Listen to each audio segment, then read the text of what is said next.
Let me welcome our distinguished panelists this evening. And I'll start with some opening remarks. This year, 2020, marks a golden anniversary for WWF India. It is the 50th year that it has devoted to the cause of nature conservation in our country. But there's a darker aspect to this year as well. The COVID-19 pandemic has brought into sharp focus the links between human health and the health of our natural ecosystems, and has starkly highlighted the costs of ignoring their ongoing degradation worldwide. The science that links the degradation of habitats and the loss of wildlife to the emergence of pandemics has never been clearer, as is the urgent need to put in place policies to halt and reverse the damage to natural ecosystems to help prevent future pandemics.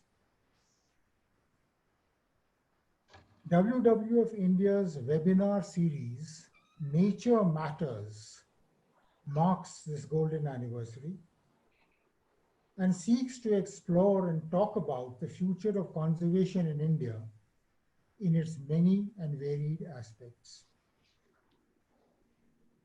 This present webinar is the second in the series, a series of 10 interactive discussions. And this session, Life for Rivers, Rivers for Life, will focus on the health of our rivers, specifically on the issues of restoring flows and maintaining connectivity in them. For rivers are a lifeline of India's economy and critical to its ecological integrity. They meet multiple social and economic development objectives for our communities, providing ecosystem services to billions of people for agriculture, water, land use, energy and climate, livelihoods and health, supporting remarkable biodiversity of our wetlands, and the crucial ecosystem functions of groundwater recharge and sediment flow. And yet their management has frequently been lopsided. Freshwater ecosystems today are amongst the most threatened of habitats. Many of our rivers are polluted and degraded, as poorly conceived water infrastructure and over abstraction has led to massive alterations in river hydrology and fragmentation. In some cases, extreme cases, only scanty river flows, sediment and biota reach the sea, and many still do not understand the significance of free-flowing rivers and consider river waters reaching the sea as quote-unquote wastage. The premier planning organization in our country, Niti Aayog, estimates that some 820 million people in 12 river basins in India are already living under high to extreme water stress. These pressures will only grow. With global freshwater diversity, biodiversity, which is of course a crucial determinant of the health of the ecosystem, having declined drastically across the world, WWF and its partners have proposed an emergency recovery plan for bending the curve of aquatic biodiversity loss, and we look forward to a presentation of some of its elements at this webinar. Each river basin, each sub-basin, each river is unique and deserves its own individual attention. But nevertheless, there are broad principles that are relevant and can be adapted in each case. As we look to the future, we will discuss practical river conservation plans that could support restoration of environmental flows and safeguard river connectivity, longitudinally along its length, laterally across river and the floodplain, and vertically between the river and the underground aquifers that feed our agriculture. Key questions remain.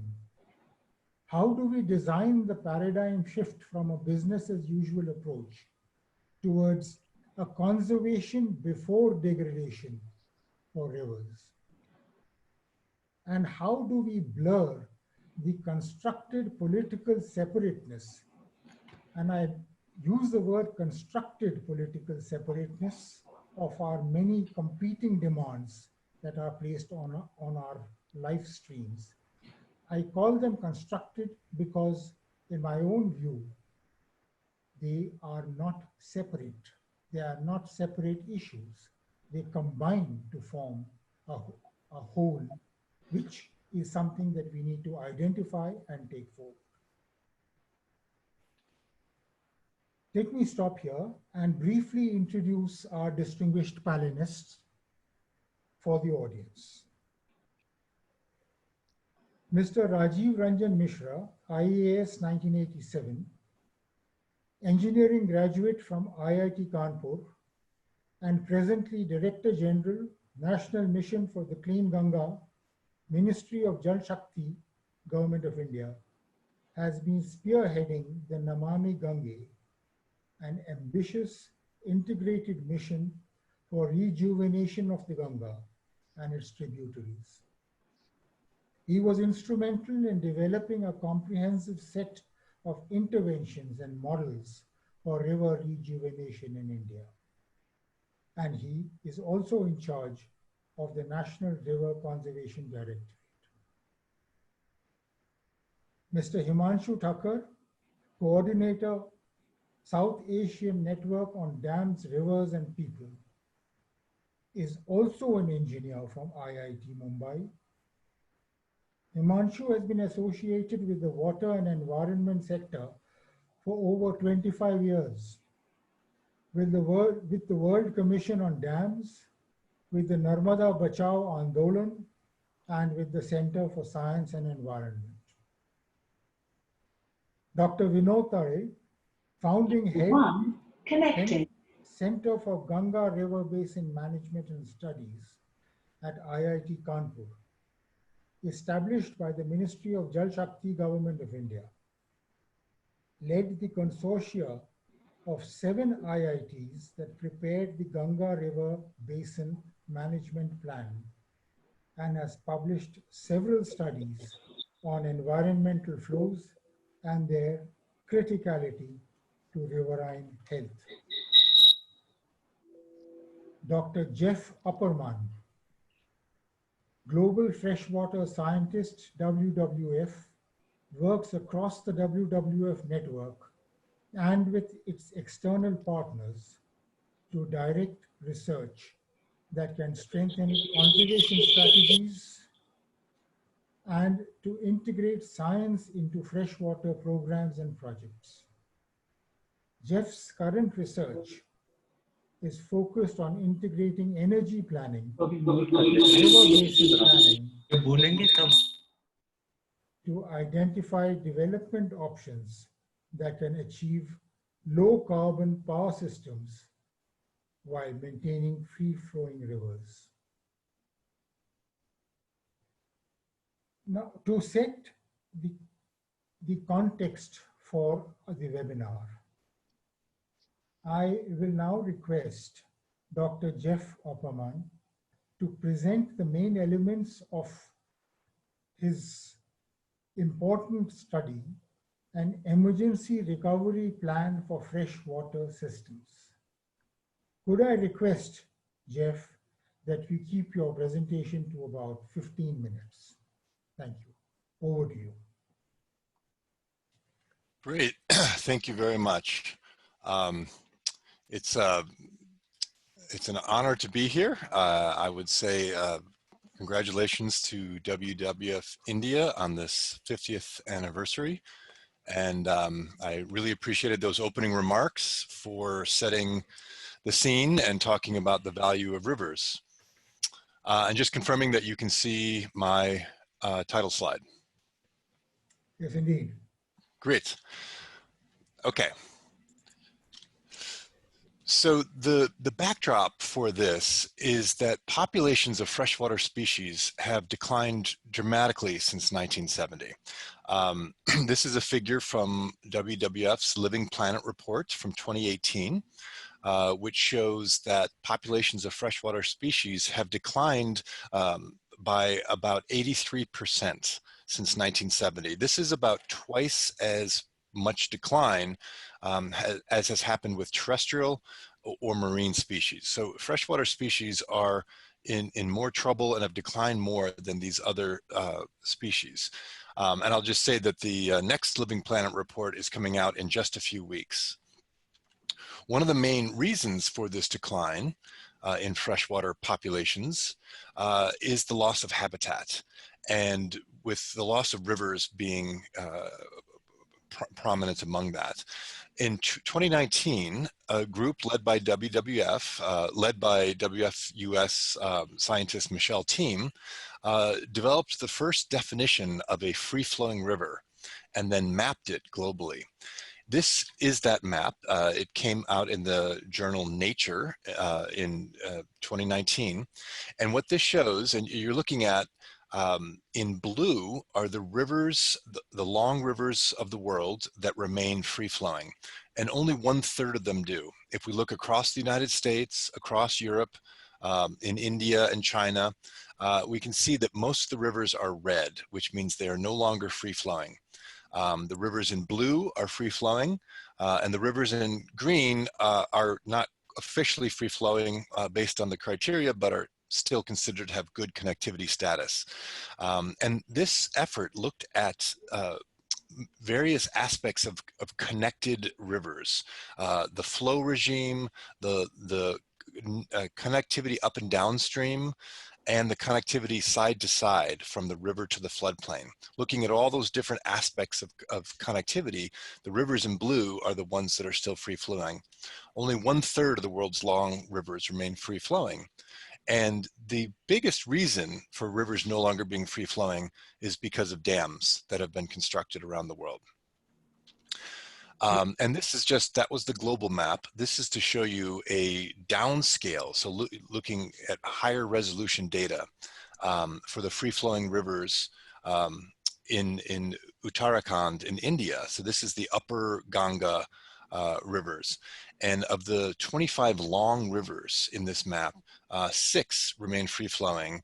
9 have good connectivity status, and the ones in red are the ones that are no longer free flowing.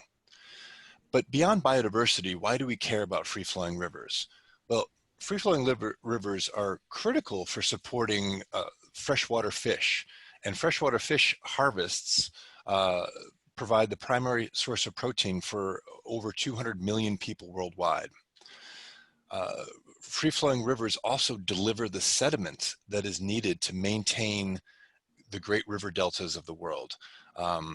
More than 500 million people live on river deltas around the world. And particularly in Asia, these are some of the most important agricultural regions. Regions like the Mekong River Delta or the Ganga-Brahmaputra River Delta support large populations and are important for agriculture. And as you see in the upper right, rivers deliver the sediment that maintains these deltas and helps them to, prevents them from sinking and shrinking, particularly with rising sea levels. So due to these concerns, this dramatic decline of species, this loss of rivers, free-flowing rivers, WWF led an effort. This was led by Dave Tickner of WWF UK to develop an emergency recovery plan for freshwater biodiversity called Bending the Curve. If you remember my first slide, we had that declining slope of biodiversity and populations. this is an attempt to bend that curve back upward, as represented here. So you can see the current trajectory is down. Business as usual would continue. We are hoping to provide a roadmap to bend that curve upward. And there's a number of major interventions that can be done to help bend that curve back up. And I'm going to talk about 3 of them today that are particularly relevant for how to manage dams and rivers and how to maintain or restore free-flowing rivers. I'm going to talk about accelerating the implementation of environmental flows, protecting and restoring critical habitats, and safeguarding and restoring river connectivity. One thing that's important in this emergency recovery plan is that for each of these 6 major themes, we talked about examples that are already being done in countries around the world.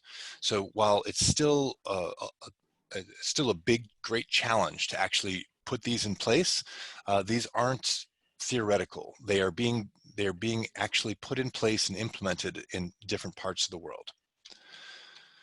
So first, talking about accelerating the implementation of environmental flows. So trying to protect or restore the natural flow regime in rivers. And one great example of doing this at a large scale comes from Mexico. Just in the past 10 years, passing a series of legislation to set up a process for defining environmental flow needs at the river basin scale, and then passing what are called environmental water reserves to guarantee amounts of water in the river for different purposes. The environmental water reserve is the reserve for environmental purposes. And then there's a drinking water reserve.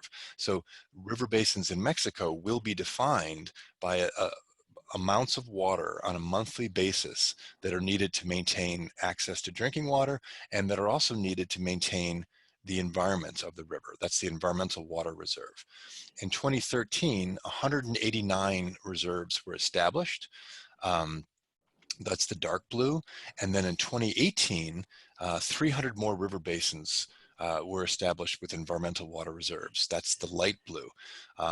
These river basins collectively provide drinking water for 45 million people and represent some of the most important river habitats in Mexico. Environmental flows can be released from large dams to restore components of the downstream river ecosystem.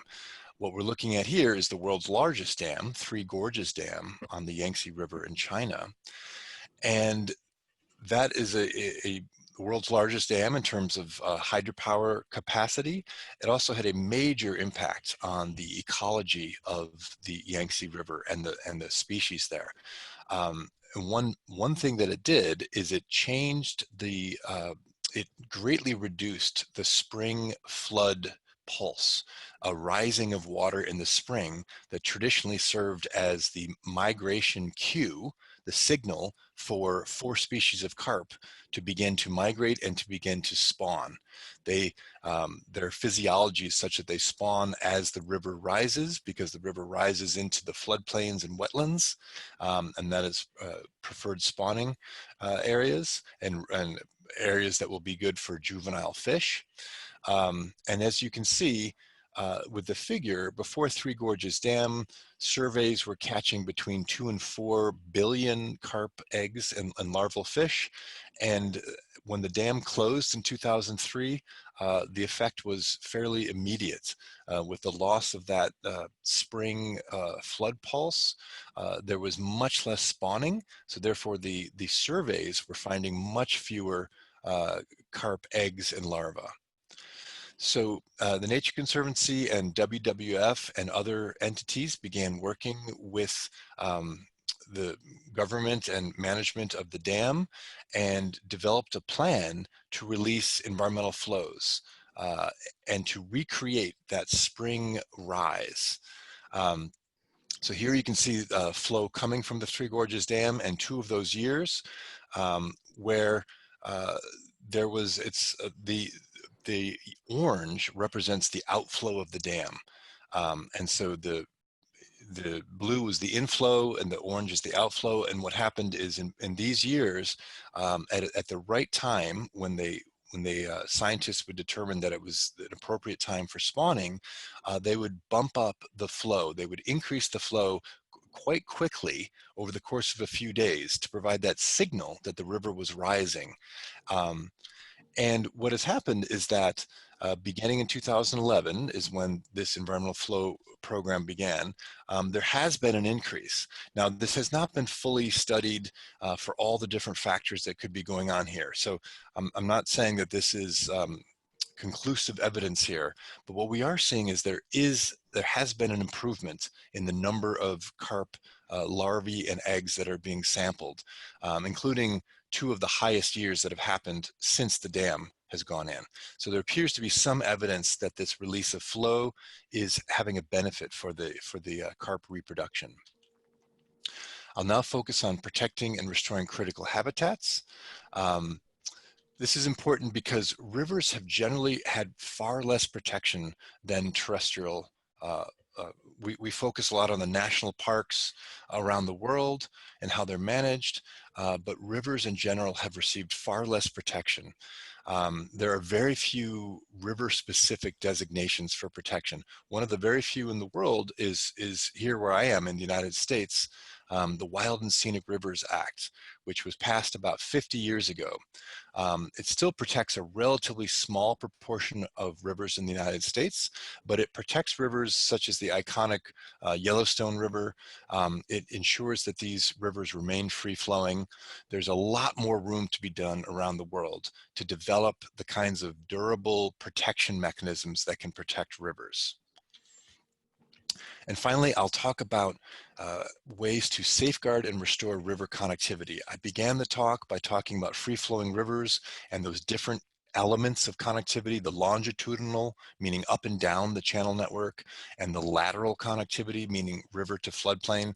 These are all aspects of connectivity that need to be maintained and restored in rivers around the world in order to bend the curve and to restore populations of freshwater species and also those benefits that I talked about at the beginning, the migratory fish, the sediment delivery to deltas. One way to restore connectivity is in rivers where levees or dikes have been built close to the river, is to realign, move those levees back in ways that allow the river, room for the river, you can call it, to allow the river to reconnect with its floodplain. Not only does this restore floodplains, which are among the most productive and diverse freshwater habitats on Earth, it can also be a critical part of flood risk reduction. And you probably have been hearing a lot of talk about nature-based solutions. And this is a great example of a nature-based solution that provides the societal benefit of flood risk reduction. What you're looking at on the left is a picture of a levee realignment project on the Elbe River in Germany. Over about 7 kilometers of river length, the levee was moved from being right next to the channel to being quite some distance away. You can see the new construction of the levee on the far left of the photo. And what this did is it relieved it was a bottleneck point in the river where it, but with that narrow levees, it was keeping floodwaters and they were stacking up behind it, causing flooding. And the figure on the right shows that immediately downstream, so the red is the period or the stretch of river with the setback levee. And then as you move to the left, you're moving upstream. And the y-axis is showing the height against the levees, the height of the flood stage of a major flood compared to what it would have been. And you can see that it was quite decreased. And even 10 or 20 kilometers up the river, there was still an effect. So this showed that this reconnection did have a benefit for flood risk reduction. In the United States, we have tens of thousands of very old dams, many of which are no longer serving a purpose. And there has been a program in place to now start removing these aging dams. This is the removal of a dam in the Penobscot River in Maine. It was a hydropower dam, but very small, only a few megawatts. It was a relatively large dam that blocked a river for migratory fish for a very small amount of electricity. And you can see here's the removal process and the restoration of a free-flowing river. And in response, fish populations have rebounded dramatically. In the lower right are river herring. Before the dams, only a few thousand fish were using the river. After the dams, that increased to several million river herring in just a few years. And by changing the way other dams in the river basin were operated, the total amount of electricity in the Penobscot basin actually increased, even as the river was transformed for migratory fish. And my final example is relevant to the parts of the world that are still undergoing hydropower development and that have a need to grow their energy grids dramatically over the next few decades. We looked at Chile, a country that would be expanding its grid quite a bit over the next 30 years. And we looked at how can energy development be done in a way that will maintain free-flowing rivers. So we used an energy expansion model, University of California, Berkeley. They compared a business as usual approach that allowed coal plants and hydropower dams and a river protection approach that would not allow coal plants or dams on free-flowing rivers. And we ran the model. This is the business as usual scenario, and this is the river protection scenario. And the key difference that I'll have you look at is in, if you can see my cursor here, is in this part of Chile that had a lot of free-flowing rivers. Under the business as usual, these would have been dammed, and these free-flowing rivers would have been lost. In the river protection scenario, they were not dammed. There were still hydropower dams built, but they were built on already developed rivers up here. The difference between these scenarios, there was no impact on free-flowing rivers. In the river protection scenario, there was a 75% reduction in carbon intensity, and the cost of electricity was only 1 to 2% greater. So it was a very similar cost, and most of the loss of hydropower was filled in the model with solar. And in fact, that model was 5 years ago, and Chile's development process has emphasized solar since then. And to close, freshwater biodiversity emergency recovery plan to address the dramatic losses we've seen. And this is a roadmap. All 6 of these steps have been tried in some way in different countries. A great challenge remains, but this is a set of examples and interventions that countries like India and other countries can pursue to restore freshwater biodiversity. Thank you. Thank you, Jeff, and thank you very much for keeping precisely to the time limit that we set. I would like to draw in our panelists to comment and add to your presentation. But before that, one small question that I want to ask. When you talk of free-flowing rivers, have we examined the impact of climate change and global warming on these rivers? I'm saying this because take, for example, a country like Bhutan, which has done exceptionally well in protecting its natural habitats.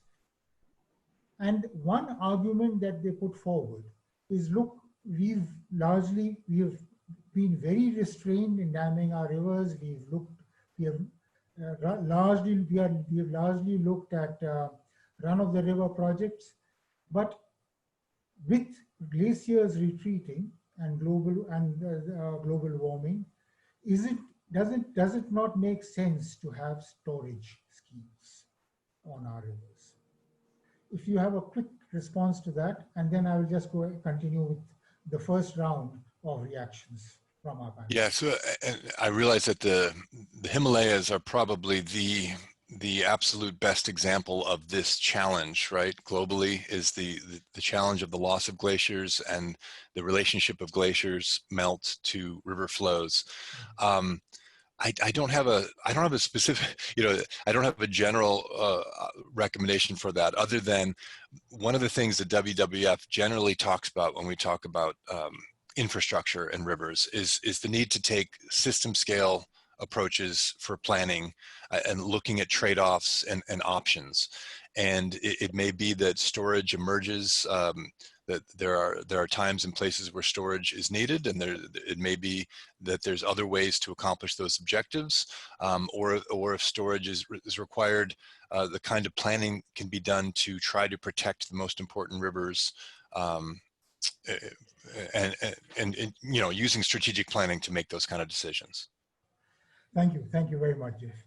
Now, drawing from your presentation, I would invite the panelists to make a comment and focus their thinking. Let me ask some leading questions. Your emphasis on environmental flows and securing connectivity, these are the key recommendations of the emergency recovery plan for riverine health and biodiversity. What are we doing in India on these matters in our river basins? Is it enough? Do we need to do more? Secondly, the case studies that Jeff brought up, Mexico, Chile, and in the United States. What is your reaction to these? Are these replicable in our environment, or they need to be adapted? And finally, also, what are the challenges? What opportunities exist in exploring these models in the Indian context? Could I first invite Mr. Rajiv Ranjan Mishra to comment very briefly, just for 4 or 5 minutes. Thank you.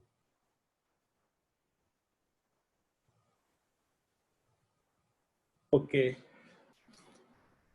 Am I audible? Yes, very much. Yeah. So. Okay.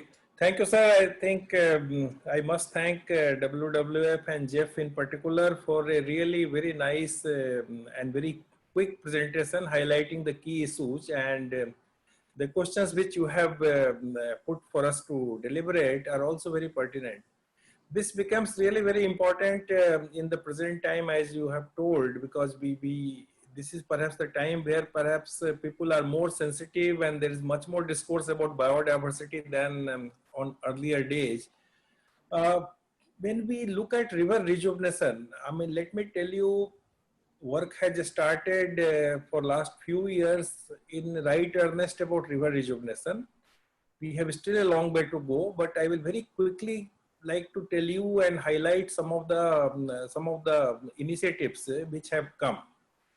When this mission Namami Gange was launched, we had some scientific basis for us to look at the basin by way of the report of consortium of IIT. Based upon that, as many of you would be knowing, most of the earlier programs of Ganga rejuvenation were actually Ganga cleaning programs. So a lot more focus was on cleaning, and a holistic rejuvenation where we look at flow was perhaps not given so much of importance. And actually that's rightly so. Even in Namami Gange first few years, the action which people saw was more on intercepting the drain and then creating treatment capacity, etc. But right from beginning, when we say that vision of unpolluted flow and unrestricted flow, that Aviral Nirmal Dhara, I think this was very much embedded. And we started scientifically looking at the environmental flow, and then the regime or the thing which has been said. One very important thing I would like to refer, in 2016, a notification was issued by government making NMCG, National Mission for Clean Ganga, as an authority, and then that actually laid foundation for a kind of thinking on river rejuvenation as a kind of integrated approach where you look at we talked about different kinds of connectivity. So all the three connectivity, whether it's longitudinal, lateral, or vertical connectivity, they were all put. And it was a kind of principle was there that the river should be, I'm talking of Ganga, but that principle should be applied to other rivers as well. So it should be worked in an integrated way. So that was one major policy decision. And then in 2018, we came up with an environmental flow notification. Now, this was based upon hydraulics as well as habitat consideration. And what's perhaps more important is the implementation of e-flow has started. So I think for the first time, a regime has come There are people who will say that it is too less. At the same time, we also have several people who say it is, I mean, we will not accept this e-flow regime also. Most of the people, hydroelectric projects, they protested. Some of them have gone to court also. But I am really happy that most of the people are following this regime, though there are one or two individual cases which are in the court.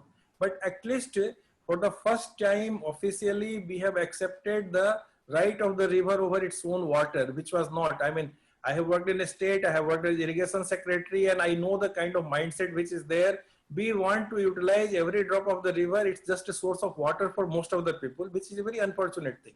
People hardly think about the biodiversity and then the aquatic life when the hydraulic engineers or anyone is planning about water resources.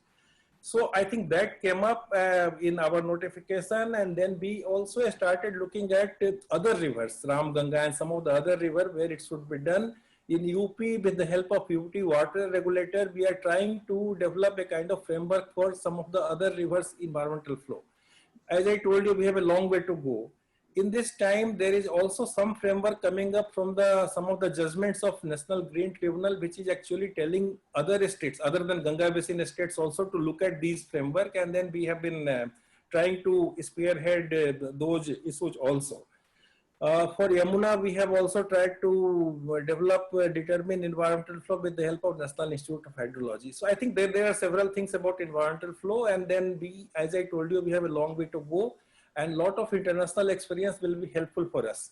And we actually organized a workshop with the help of India-EU Water Partnership, in which lots of international experts came. Many of them also commented that when they last came in India to India about 5-6 years back, perhaps the awareness about environmental flow is much more now than what it was earlier. So we are moving, but certainly we have a long way to go, I accept, and we all have to work and we all have to talk about it. Because many people who are in the hydrology, in the water sector, they really do not give priority to this. So, and why it happens, I mean, some of the cases which was given, I will just very quickly reflect about the Chile, about the Wild and Scenic River Act and several things. See, we should certainly talk about them. We should certainly try to convince the stakeholders. But the problem is unless we do demand side management, unless the other stakeholders agree, I mean, we abstract so much of water. Like I will tell you the example of e-flow, which we have tried to do for Yamuna. I think immediately Haryana says that we will not accept it because we cannot allow our agriculture, we will keep on drawing this water. So it's a continuous, a kind of negotiation, a kind of dialogue with them. But the fact is we have done this and we have presented before the highest level in Haryana also, and some dialogue has started. So what will happen if not the entire thing which we are recommending, they will accept something, and it has to be a step by step. So several of these good international practices, whether it is Mexico, whether it is USA, or whether it's Chile. See, the last point before I close, and maybe later on will come, about the power projects, about the experience of Chile, that's very revealing. Actually, we have been talking exactly similar thing with the government of Uttarakhand, because there are so many hydroelectric projects. So more or less we have agreed, we have convinced them that no new projects should come. Of course, the demand will keep on coming, but whatever is at a very advanced stage, apart from them, no new projects will come, because what they are planning is actually much, much beyond the carrying capacity of that area. But a state, if you think from their point of view, they say we have the only source of revenue, which is again not correct. So this model of Chile is very important. If we can develop it further, perhaps we can convince that you can do both. You can leave the river healthy, you can have life left in the river, and still you can meet your needs. And that's where actually perhaps why should we only look at the hydropower as our solution, because same, I mean, we have done so well in the solar energy. So we can look at other things. So the real challenge, how you change the mindset and how you control the demand. I mean, how you manage the demand in agriculture and other things. We are trying to do reuse and promote it, but yes, it's not a very easy thing, because different people who are decision maker in different sector, the priorities, the thinking is very different. And we have to bring that integrated thinking and improve some governance at different levels so that they can see. And that's why these kind of deliberation, these kind of models perhaps will help us in go and present to these people and convince them. But it's going to be a long, long exercise. But we are certainly moving in the right direction, and there is some momentum now. There is also, you said some of the challenges I told you. Opportunities exist in the form of a kind of political will is coming. Jal Shakti ministry was there. So at the level of our honorable minister, a lot of integration, and he understands, and he has been talking about it. He has been talking to chief ministers. So I think there is a good political will which is coming. We have to bring all these things to their notice and then take their help, because without that, these decisions will not really happen. Thank you so much. Thank you very much for actually a rather encouraging intervention, Mr. Mishra. And I'm glad you brought up the issues of Haryana and Uttarakhand. Now, could I invite Himanshu to comment on the presentation that was made by Jeff? Thank you, and congratulations to WWF, and it's a privilege to speak at this occasion here. About Jeff's presentation, I think broadly what I would say is that we can learn from each of them, but we have to use it in our own way, because as Sudhirji said in the beginning, every river is a different river. So we need to do it according to our rivers, this thing. The second thing I want to highlight is that, Mr. Rajiv Ranjan Mishra has presented a very positive picture. The situation is pretty much worse than what he has presented actually. The Ganga notification itself has really no science behind it. It was not non-transparent. On what basis they arrived at, there is nothing in public domain. Just one fine day came out with a notification saying that. There is not even within the notification, there is no consistency. Upstream barrage have more water to release than downstream barrage. So and then there is no issue of connectivity. It is not even mentioned there. And if you look through the CWC report, we have gone through very, very closely and written about it very elaborately. Water flowing through the turbines is considered environment flows by NMCG and the CWC. The Tehri and Koteshwar project, the water is going through the turbines. They are saying this is our environment flow. And they are not even providing hourly flow. So they operate as picking station. So they operate for 6 hours, but they give a daily average figure. So, that seems to give an impression, oh, they are doing environment flow. Actually, they are not even doing that. And no penalties.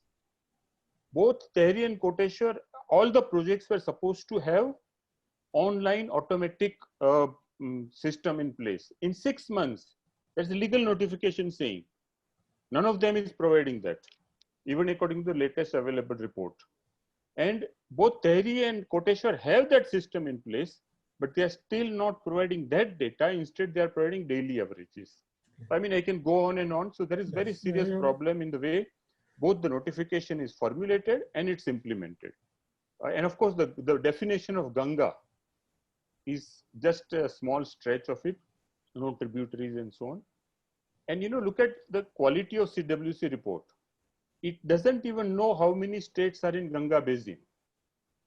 All the 5 reports says only 9 states are in Ganga Basin. Every one of them. And even the location of projects is given wrong. Koteshwar project. These are, of course, things that need to be corrected. No, but have to be looked at. But they will resolve themselves. They have to. But these reflect a carelessness, complete carelessness towards the whole thing.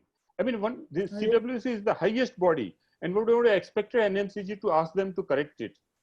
No, it's not happened for 5 projects, 5 reports, 5 quarterly reports. So, the situation is pretty bad. Coming to opportunities and challenges, see, I mean, and of course, we are not doing anything about the rest of the rivers, rest of the country rivers, nothing. What the NMCG should have taken a lead is come out with a national rivers policy, which will talk about how do we deal with the rivers, not only including dams and hydropower projects, but also including riverfront development, encroachment, sand mining, dumping, and plethora of issues that the river flow. Oh, absolutely. Yes. For example, EIA notification that is now being discussed. One would have expected NMCG to come out in opposition of that, because that actually says that if you do dredging in the river, if you do riverfront development, if you do waterways project, if you do so many projects, embankment projects and so on, you don't need to require even environment impact assessment. One would have expected MNMCG to oppose the Chardham highway without even environment impact assessment. But that shows that NMCG is just working within the four corners of whatever the government wants them to work. That's the unfortunate part. So, coming to challenges and opportunities. So first thing is we need a national rivers policy, which will give us a vision of what is it, how do we want to treat our rivers for future, which will include also the institutional mechanism. We have this pollution control board, and the NMCG has made no change in that, and it still expects the river Ganga to be cleaned. But the whole more than four decades of pollution control experience shows that there has been no success story, because the governance is problematic there. Okay. So and we are not doing issue. anything. Okay. And so in terms of the Ganga river notification, we need to actually give an assessment of it to an independent body, not another department of the government. One department asks another compartment to assess its own. So that should not be. The next thing is that, see, as Jeff said, dams is the biggest problem in river connectivity and e-flows. Now, look at the hydropower capacity addition in India. It was 1,560 megawatts per year in the decade 1999 to 2009. That dropped to less than half of it, 730 megawatts per year in the next decade, 2009 to 2019. And in last 3 years, it has dropped down to further half, 407 megawatts per unit. So we don't need hydropower. Actually, no hydropower in India is really viable if you look at real cost. So we need to stop building hydropower projects. And as far as the irrigation is concerned, since our mainstay is groundwater, we need to ensure how do we use the groundwater storage and aquifers by harvesting rain where it falls. That has to be the key. So we don't even need to build more dams for irrigation. So actually the government should come out with that, okay, we don't need any more dams. In fact, we should start talking about decommissioning. And five examples I can give which are ready for decommissioning. Loktak project in Manipur, about which the Chief Minister himself has said needs to be decommissioned. Dumbur project in Tripura, Maheshwar project in Madhya Pradesh, and Mulla Periyar project in Kerala, Tamil Nadu border. So these projects, for example, we can start talking about decommissioning actually, the existing dams. That is very clear. And the point that you made, Himanshu, that we need to look at groundwater recharge and the methodology of doing that. The rivers themselves offer the solution through their oxbow lakes, part of it. through their shifting beds within the floodplain and so on. They themselves offer a solution which we only need to take forward and enable and provide an enabling environment for it. Absolutely. But could I move on? With and request Dr. Tari to let us have his comments. Thank you very much for giving this opportunity. And as the Director General NMCG has said, we have a long way to go. I think that's very important. Even though the presentation made by Jeff says that we need emergency measures, I would say situation is emergency, but emergency measures in this situation will not work. We need to have more than emergency, we need to have more sustained efforts, right? And we really have to think about, of course, whatever has been done over the past several decades, we cannot undo this in a day, okay? And so we have to take recognition of this particular situation. And the most important thing in my opinion is if we really have to go for sustained efforts, just saying that we need this much flow, decommission that dam, stop extracting water from this barrage is not going to happen, okay? As we said, that water is a state subject, and what we need is the negotiation, right? And we cannot have negotiation unless we do proper communication. And communication means, what do we communicate? if we don't understand, what do we communicate? So we have been saying this and emphasizing this again and again. If we have to do sustained efforts, first part is understanding, very important. Then communicate that understanding to all the stakeholders, and then start doing negotiation. I think we are just going to negotiating tables and everybody keeps to his point of view, because people don't understand the situation, right? So that is very important, and it cannot happen in one day. And as Rajiv ji very clearly mentioned, we had EPRO's assessment for Yamuna, but we simply cannot go ahead because some of the states simply say, we will not do it, go ahead whatever you want to do. So it is not just central government bringing in any notification and tomorrow it will start getting implemented, right? Having said that, it is very important that there is no doubt that the issues that are mentioned, connectivity and flows, are the key to the river. There is absolutely no doubt about it. And I would say in the last 5 years of the Namami Gange program, okay, I don't know whether we can say we have done substantially or not, but at least this much understanding is there in everybody's mind that the rivers need their own flows and river need to be connected, keep continuity. Okay, I think this is a great achievement that we have achieved over the last several years, that people now start realizing that river connectivity is important and maintaining certain flows in the river are equally important. Now, how about doing it is something, as I said, even though we call it emergency measure, in my opinion, emergency measures will not work, right? We have to work in a sustained way. And what is that sustained way? Do we start talking about Ganga, which I consider it is a very top order river, right? And the top order river, in fact, the world over people have this belief that Ganga is probably the most polluted river. I don't know what is the argument, information that people call it most polluted. In my opinion, this is certainly not so.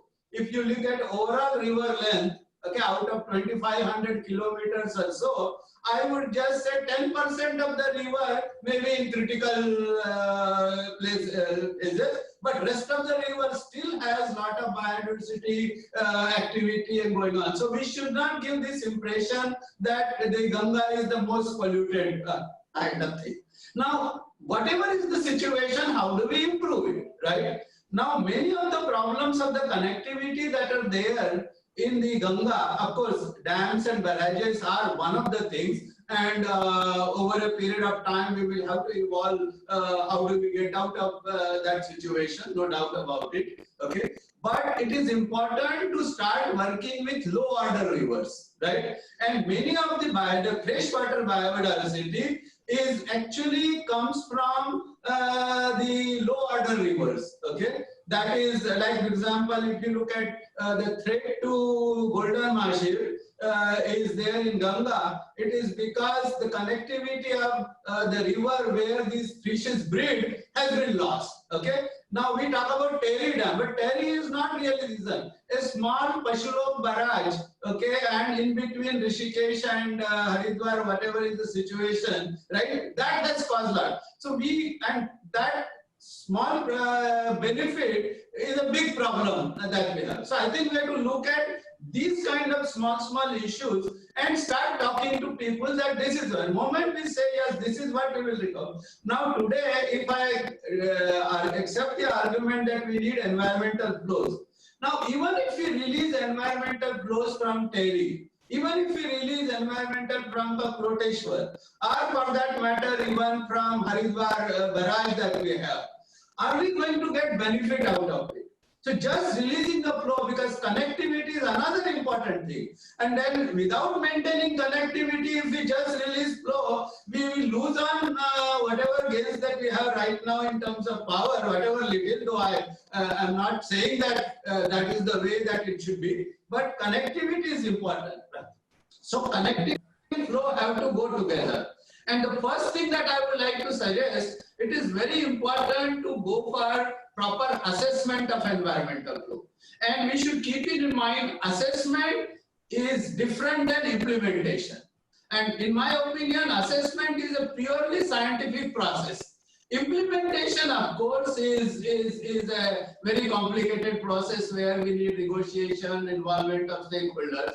Okay, so first, in the country, we should try to develop our agreement, and this is what I mentioned when I reviewed the Yamuna study by IIT Roorkee also. We keep this thing two separately. And let's first have an agreement of all concerned that this is what is the flow that we need. How will we do it? When we will do it is a matter of negotiation. In some cases, it may take 50 years. In some cases, we may be able to do it in 2 years, 3 years, 5 years, or whatever. So this requires a sustained effort, requires negotiation, requires understanding of the benefit. If I just release the flow and then I don't see any benefit in terms of, because ultimate goal of any river regeneration is to make sure that the indigenous freshwater aquatic life sustains there. Right? That's the most ultimate goal. Unfortunately, even in our goals right now, when we talk about water quality, we talk only in terms of water uses for human beings. But the most important part of water quality is because we want to restore, and the goal of the river rejuvenation is the freshwater indigenous aquatic biota must return and must sustain. That should be the goal. Okay. And Dr. Tare, let me just interrupt you here. Okay. I think connectivity and flows are important. And first, we have done a lot of progress in terms of its assessment. And I think we should develop a consensus, which I think is very easy to develop consensus on how much environmental flow should be there. But it doesn't mean that we commit that it should be there from tomorrow, right? It may take a long time. If we, I think, agree on that, I think the process will start flowing. And then, as I said, some of the efforts, it's not just releasing flows from the dam. One of the important challenge that we have is we have to make sure that the rapid flow is converted into sluggish flow. Okay, this should be our national, because unlike other countries, our rainfall distribution is very different, right? We get rain only in 30-40 days out of 365 days. And so it is very important for us to make sure that that rapid flow which flows into the river is made into sluggish. And if I just give a last point, in all our mythological stories, we say when the Ganga was to come onto the earth, it was having a lot of vague momentum. How do you restrict that momentum? And then we give the story of Shankar Jata. Now we have to remind these people with our tradition, this is not mythological story. These Shankar Jata are not science. This thing. It is basically the trees and the forests that we have at the origins of the various rivers. And if we restore that, and I don't mean only the three rivers, Alaknanda, Bhagirathi, there are hundreds, thousands of rivers which originate from various parts of the basin. And every part of the basin, if we start making sure that the flow is made sluggish, then I think the flow will be sustained. It will result in groundwater recharge and everything that will happen. And that, of course, is important, but we have to work gradually. Without negotiations, it will not happen. Just demonstration and activism will not help. Right? We have to make sure that we have to go through the process of negotiation. And negotiation can only happen when we start working on the table and give our understanding, communicate to the people that yes, saving rivers is more important probably than the smaller gains of power or water suppliers. Thank you, Dr. Tare. In fact, in the second round of interventions, I was going to ask you these very questions which you've already answered, because I was going to look for inputs for a possible roadmap for the future, which can accelerate the restoration of environmental flows. And I think you have covered those points very well in your present intervention. One question that I could ask you, in this context before I request Himanshu to give his views on this. Are there systems of water allocation and reservoir operation that could meet these objectives that you have in mind? Has that feasibility been looked at in the Indian context? And has it actually been tried out anywhere in the country? Well, I think the reservoir releases have a very, very limited scope, I would say, in terms of regaining the aquatic yes, it will have its own role, right? But I would say the gains that we can show immediately of releasing are probably very hard to convince people, right? Because suppose if I release only 5% more water, let's say Haridwar barrage, okay, the Bhimgora barrage, okay. I very much doubt that we have any good mechanism, monitoring mechanism, wherein I can show that if I have released 5% extra water or 10% extra water, and then this is the gain that I have got downstream. And if we are not in a position to show that, then it will be counterproductive. People will say, see, you demanded but 10%, and this is at the cost of this much agriculture or whatever, and show us where is the gain that we have got. So I think we have to be extremely careful when we only just demand releases. But yes, some places it is very obvious. So I think we should start from those places where the releases will give you immediate downstream gains, right? And then we can convince people that, see, we release this and this is the result that we have got. But where places where we cannot show the result, I think we have to be extremely careful in just demanding the extra release that we are talking about. Thank you very much. I think that's a very useful input. Himanshu, you've studied the issues around hydropower connectivity and river flows and their downstream impacts. If you were to identify just 2 or 3 practical steps that need to be taken for securing and restoring connectivity, what would be your roadmap? A practical roadmap for the foreseeable future. Himanshu. So besides the national river policy that I mentioned earlier, what is also required to, the center needs to take a leadership in proposing, not forcing, but proposing a national rivers rejuvenation action plan for each basin and sub-basin.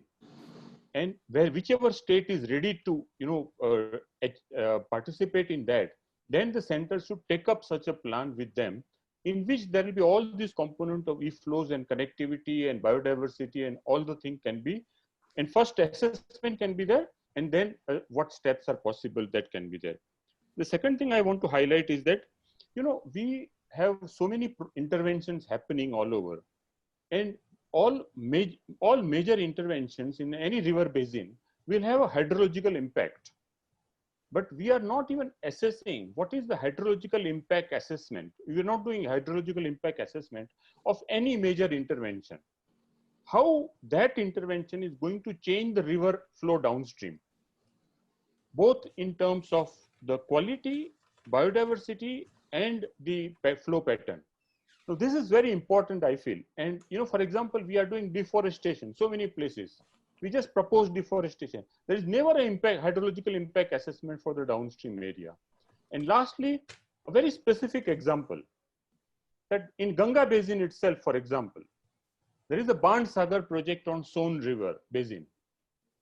That I saw through that last 7 years. I had the data for last 7 years, and I could see that each year, that dam had more than 1.5 billion cubic meters of water before the monsoon started. In not average, but each of the years. That dam is not being used. It's destroying the biodiversity. So what I'm proposing is the first step. The NMCG can take a leadership because it's part of the Ganga Basin.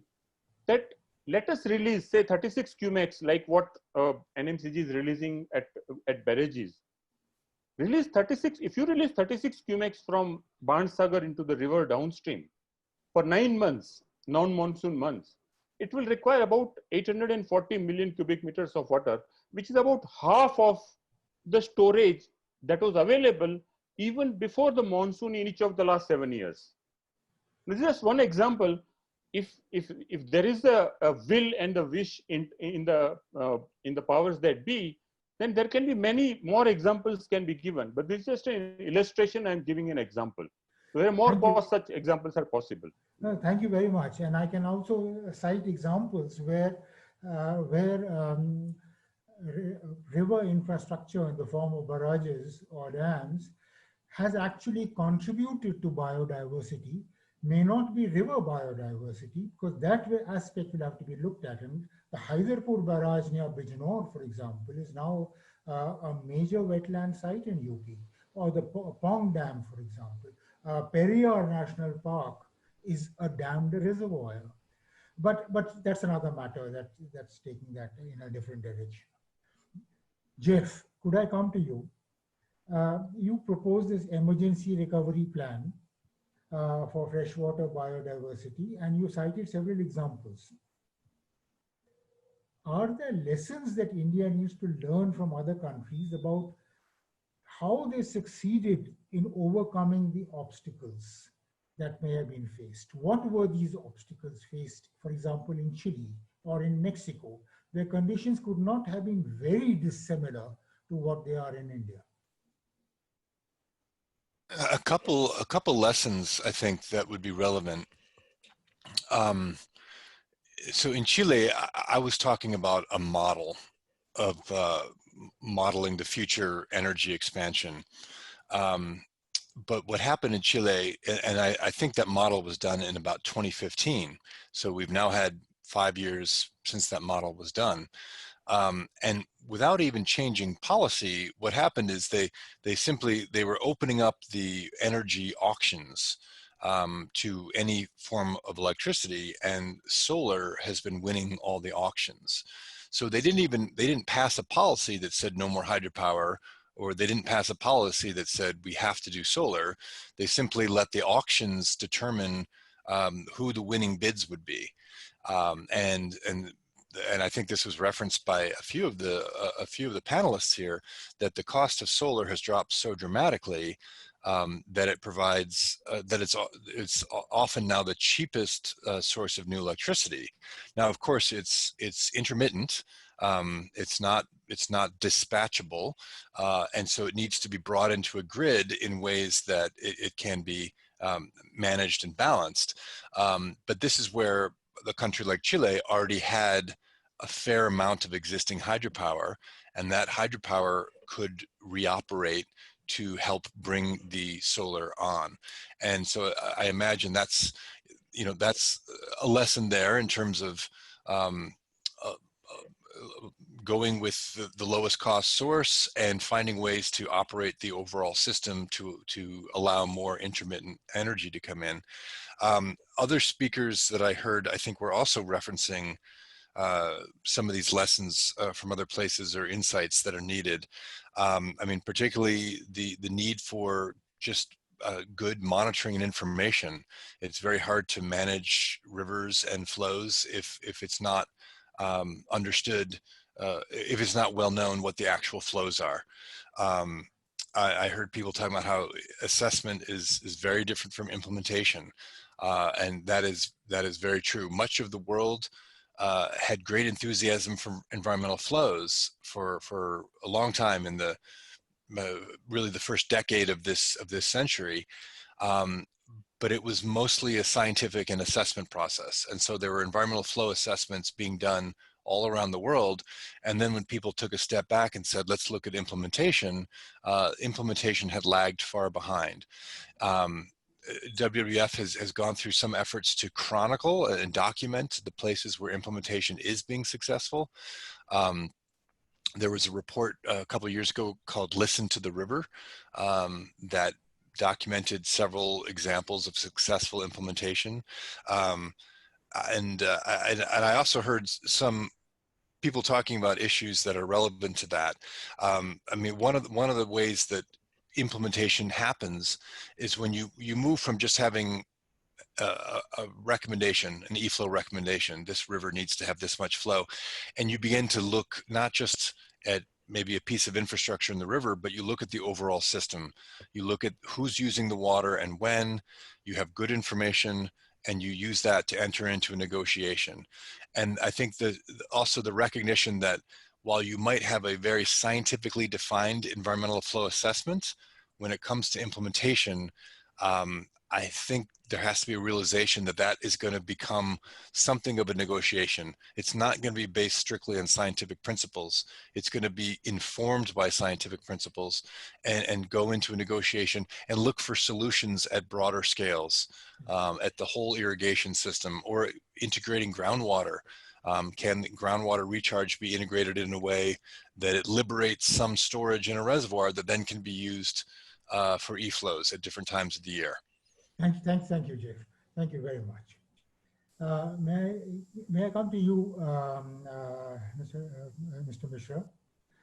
And just two questions. We talk about Namami Ganga, but are we looking at Aviral Dhara, free-flowing rivers across the Ganga basin, and do we have a broad plan to look at to have a basin-wide perspective for this mission? And secondly, rivers, the active involvement of those who are most affected, the stakeholders at the local level, the solutions developed and implemented by communities themselves, they are necessary to resolve complex problems of local communities. In your experience, have we succeeded in getting their support and collaboration?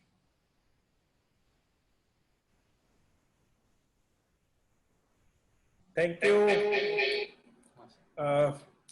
As you asked about basin, I will also like to cover, because some of the other panelists spoke about what is our outlook for the country also, not only the basin. So, Yes. because Yes, Mr. indeed. Thakkar was talking Indeed. that we should have done some plan for other rivers and what we are doing.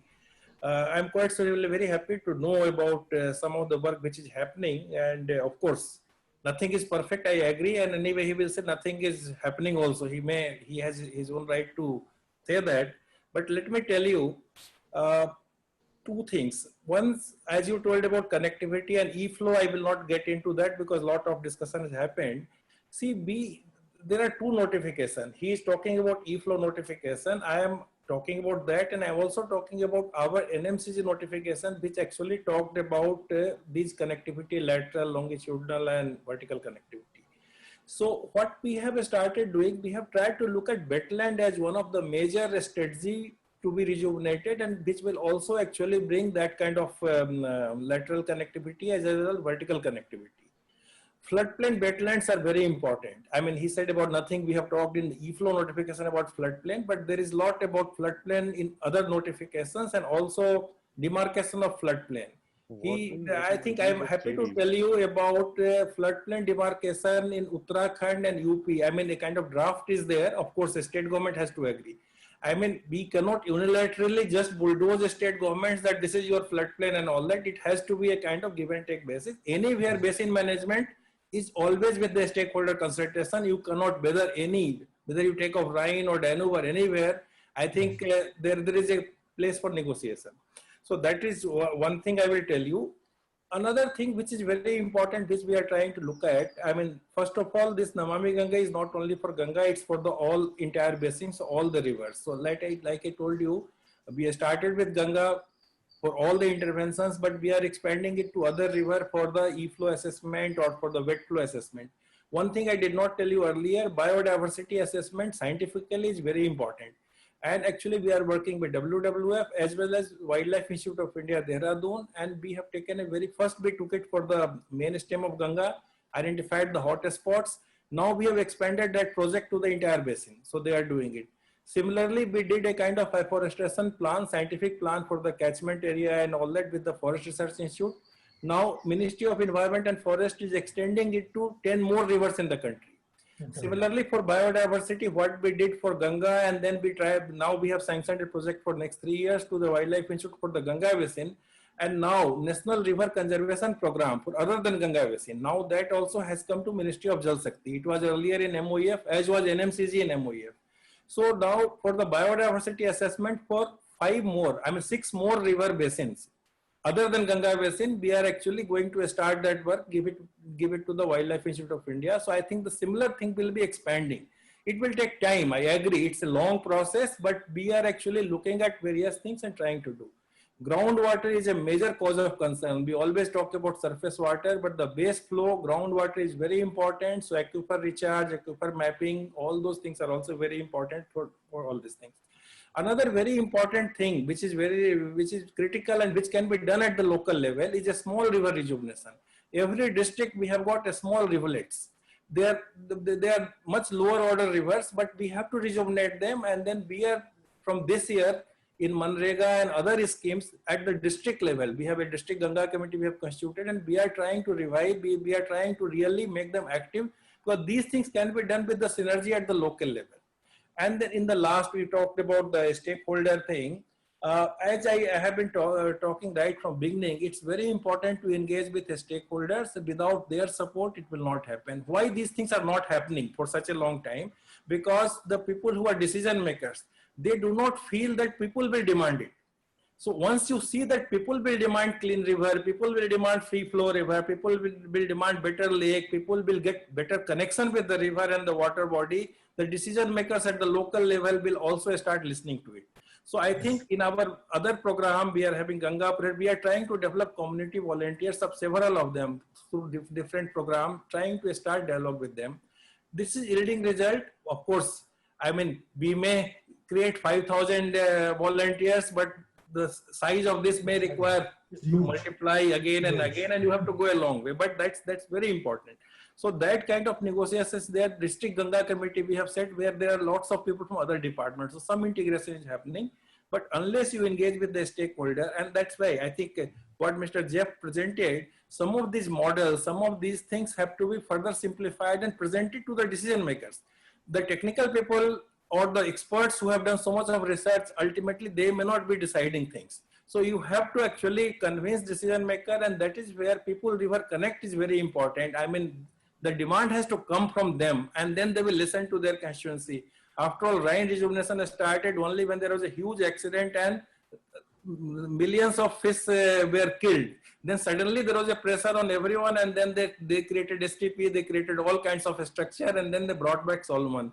And that is where I think many of you would have noted, we have got a project Dolphin announced by Honorable Prime Minister on Independence Day. Not that dolphin work is not going on. I mean, WWF, WII. But what we thought, and it came very clearly in the presentation of Jeff also, terrestrial thing people look, the loss in terrestrial wildlife is lesser, aquatic wildlife loses much higher, because people don't know. How many of people in India know that rivers also have dolphin? Not common people do not know. People do not know Ganga has dolphin. I can tell you with my example, I have seen enough my colleagues who have no idea. Many well-educated technical people also do not know there is a dolphin in Ganga. So I think how you bring it, if you come up and if you bring it to the level of Honorable PM announcing, suddenly there is an attention. Not that scientists were not doing or people were not doing, and there will be integration. So I think we have to look forward. Things cannot be done in one day. Things also cannot be forced upon people. It has to be in a system, and you have to move in the right direction. So I think these are some of the things which are happening and some of the experience. I don't underestimate the challenge. I also understand that there is a lot to be done, and many things have not yet been done by NMCG because it's a long process. But the idea is that we are knowing about it and we are trying to move, and increasingly decision makers are getting convinced about it, and then they are allowing us to do some of the things. But everything I say will not happen tomorrow. I think it is, you know it very well in the government that it takes some time. You have to continuously keep on trying through different methods to convince people and move ahead. Absolutely. Thank you very, very much, Mr. Mishra. That was very useful. Now, we invited questions from the audience, and there were a number of them, but I think just 2 or 3 can perhaps be mentioned here in case any of the panelists wish to comment. One is, what is the commitment? This is from Jagdish Krishnaswamy. What is the commitment of the government of India for encouraging less water-intensive crops, such as millet and pulses, instead of cereals, sugarcane, or rice? That is one. The second is from Sejal of WWF India. Can Jeff explain a little more about how water reserves that he mentioned in Mexico, for example, how do they work? And then there's a question from Vipin Dubey. What can be done to address sediment deposition and reduction in flow due to dams? What can be done? Is there any practical measures that can be adopted? Would any of you like to comment or give a very quick answer to this, because we are approaching the time limit? With your permission, very quick comment upon cropping pattern part, the agriculture first question. See, this is very important because ultimately you have to look at flow in the river will come if we look at the demand side management, and then agriculture is actually drawing maximum water. So yes, we have to look at the kind of mapping the area where you don't have water, don't go for the water guzzling crop and all that. And policies can help, because sometimes our procurement policy actually increases people to go for rice. So I think some of these policies are very important. It's linked with the agricultural policy or food policy. Some of the states have started actually giving incentive for people to go for maize or some other kind of crop. So something has happened with the help of National Water Mission in our ministry, actually a kind of campaign for talking to people and convincing people, or Sahi Fasal. I mean, we are calling it Sahi Fasal campaign. So I think it's very important. We are continuously engaging from our ministry with the Ministry of Agriculture also to talk more about it, because the moment this Jal Shakti Abhiyan or campaign came, this became an important part. So sustainable agriculture, I mean, Professor Tare is here, is also one of the mission in the basin management plan. In that, primarily we are looking at two things. One thing is the organic farming along the river. Second is using, improving water use efficiency of the irrigation, and also looking at the right kind of cropping pattern. Of course, we'll need lot more attention of the agriculture sector people at the center as well as the state level. So we are working on that. Many states are now, with this discourse, they are trying to look at some of the cropping pattern change. Again, it's not very easy. Farmers are used to a particular cropping pattern. It will not be very easy for political people to force them to change their cropping pattern. But certainly this discourse is there. The policy level identification of this is certainly there at our ministry and agriculture ministry. Thank you. Thank you very much. Would anyone else wish to comment? I can quickly address the question about the environmental water reserves. Just a few points about that. First of all, these environmental water reserves were established. The first group, they focused on river basins that were not high competition for water. So there already were a number of river basins in Mexico where they were over allocated. There already were claims and uses of the water that were exceeding the amount of water available. Those are very high conflict, difficult areas. So with the environmental water reserves, they focused on the hundreds of basins in Mexico that were not at that point, that were had much lower conflict and competition for water. So it allowed them to get out in front and to establish guidance and boundaries about how water should be used if and when the amount of water used were to grow. So that was one thing, is they focused there. They also had a 3-level approach for defining the environmental flows. For rivers that had very, very low use and unlikely to have competition, they had a relatively quick way of setting protective guidelines. That was the lowest level of intensity of e-flow assessment, and then a intermediate level, and then rivers that had more competition and for use, they did a much more rigorous version of environmental flow assessment. And then I believe that what happens is that monthly flow values are established. That's how the e-flow is defined in terms of monthly flow levels. And then it becomes a policy to maintain the flows at those levels to be consistent with the reserve. Thank you. Thank you very much. Any other comment? Any other point that the panelists would wish to make? Yeah, I just want to mention, normally we talk of scaling of things, okay? I think what is important in our case, like our ministers always says, it has to become a Jan Andolan. So I think instead of going for scaling up, we should go for replication, right? So we should create small examples and let them multiply like infectious disease, isn't it? So like, for example, we are taking small rivers, like whether it is Jojari River in Rajasthan. Okay, we regenerate that. We take Khan River in Indore, we regenerate that. We take a small river in Varanasi, let's say Assi River, we will regenerate that. And when people see immediate benefits of that, okay, it will multiply like anything, because these are the local efforts, local programs can be there. So I think we should look at, rather than scaling it up, replicating things, right? And in India, things, multiply very fast if we have good examples of doing that. Okay, like for example, we talk about Anna Hazare's example or Rajendra Singh's example, right? So they have done small experiment and many people then replicated it. So I think we should go more for replication, create small examples of locally regenerating small rivers, and then people on their own will start doing that. Okay, and government should only, the top down should be the knowledge flow, and the work should be from the bottom up. Okay, that should be the approach, I guess, will work very well in India. Yeah. Thank you, Dr. Tare. It was a very useful intervention, actually, and a very practical one. Start with doable projects. Start small and demonstrate the benefits that can accrue to the larger community, and let it get picked up, disseminate by itself. Any other comment? In the same line, I would. Himanshu, in the yes? same line, I would like to suggest that NMCG should, fund demonstration projects in key villages in Punjab, Haryana, and UP about proposing how SRI, system of rice intensification kind of methods, can reduce the water demand and instead increase the productivity. And that can then free up water for the rivers, etc. And similarly, about, center actually provides subsidy for export of sugar in India.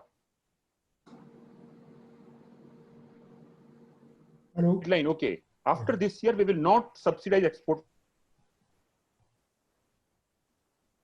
I think the voice is getting cut. Hello? Okay, I'll just, yeah, okay. Yes. Can you, Your voice is getting cut, yes. Yeah, okay. No, I think that point is very well taken. Point is extremely well taken. Thank you very much. If there is no other comment, let me just make a couple of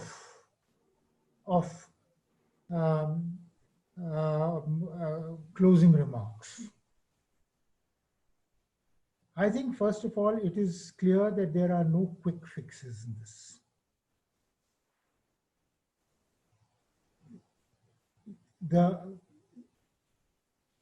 The action that we take, the mission has to progress with clear, demonstrable effect across the board. There are no single short-term measures that will actually work. We need to develop a national program for restoring environmental flows in all our rivers. What could be called a national river rejuvenation strategy based on a recovery plan and the 6 pillars outlined by Jeff in that very valuable research paper that he spoke about. With it has to come the required regulatory and legislative frameworks to support this mission.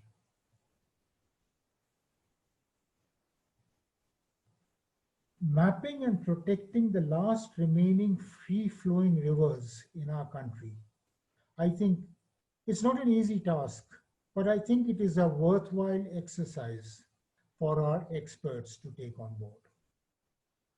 Can it be done? And if it can be done, make an example out of it. The existing weirs, barrages, and dams,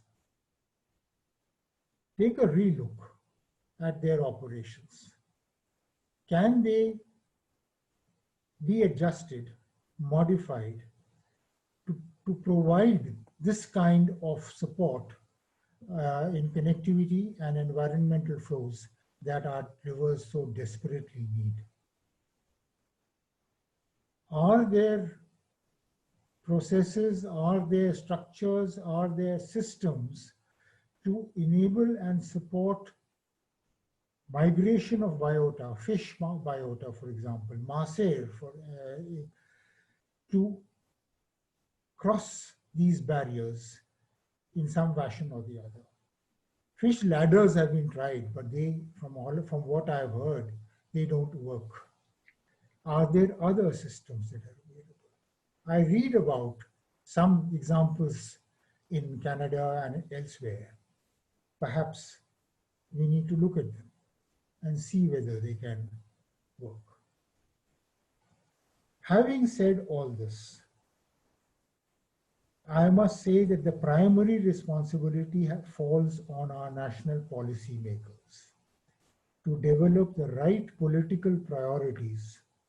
And they will need the support of business leaders, the conservation scientists, NGOs, practitioner communities at national and local state levels. Because without that political will, all this will just be hot air. And little examples here and there may work, but a nationwide strategy, which is something that our country so desperately requires that political will. I'd like to thank all our panelists. I think it's been a very, very useful interaction, and some very, very interesting ideas have been put forward. Thank you so much for all the thought processes, the work, the expositions that you have made. And I must thank WWF India for arranging this webinar, and wish it all the very best in the years to come. These last 50 years have been a glorious history of conservation, who has to go much, much further. Thank you very much indeed.